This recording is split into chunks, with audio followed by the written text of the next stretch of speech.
ça pose évidemment enfin la question de l'allocation sociale unique, qui permet de rapprocher la prime d'activité, le RSA et un certain nombre d'aides au logement. Au fond, on le voit bien, impôt.gouv.fr a été un succès.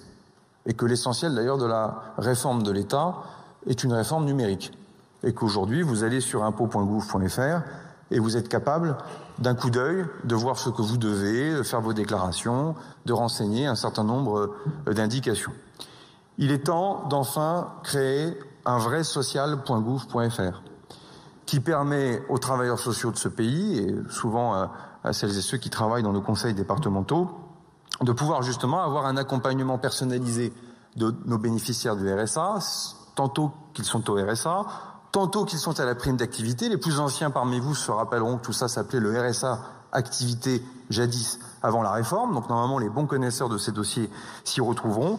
Et évidemment, un certain nombre de questions autour des aides au logement. En clair, c'est pas je regarde le ministre Paul Christophe parce qu'il a travaillé sur ces sujets, c'est pas le grand soir entre les conseils départementaux et la CAF, mais c'est enfin le fait de brancher les bons tuyaux aux bons endroits avec tout simplement du bon sens et une capacité à faire des économies non pas sur les bénéficiaires, comme certains parfois voudraient l'introduire, mais tout simplement, évidemment, des économies de gestion.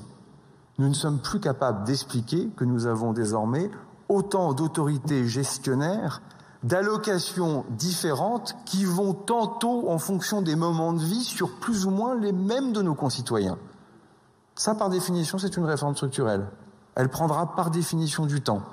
Et on le sait tous, elle est salutaire parce qu'elle est réclamée par beaucoup d'acteurs depuis de nombreuses années et surtout, elle permet de s'adapter à la réalité des parcours de vie en fonction des problèmes de santé, des déménagements et des carrières qui sont de plus en plus hachées.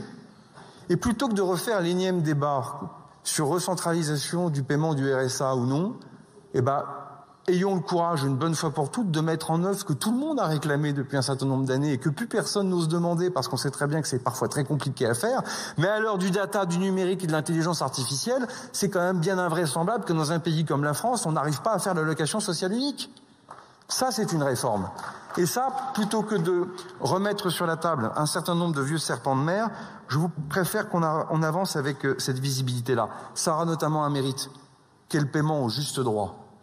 Parce que, d'un côté, la fraude est scandaleuse et inacceptable parce qu'elle vient mettre un coup de canif dans le pacte social républicain, et de l'autre, de voir des Françaises et des Français qui n'arrivent pas à ouvrir leurs droits ou qui se mettent eux-mêmes en situation d'exclusion d'ouvrir leurs droits, par définition, c'est pas ça la promesse républicaine non plus. Or, cette allocation sociale unique, c'est le seul moment dans lequel je pense aussi qu'on est capable de réconcilier beaucoup de gens qui ont une sensibilité politique différente, parce que tout simplement, c'est du bon sens et c'est ce qui repart du terrain. En tout cas, cette aventure de l'allocation sociale unique va faire l'objet d'un projet de loi rapide, puisqu'il sera déposé au Conseil des ministres au mois de décembre et qu'il devra nous permettre, avec l'Assemblée des départements de France, Monsieur le Président, d'imaginer justement la suite du parcours et de réflexion autour de l'accompagnement en proximité.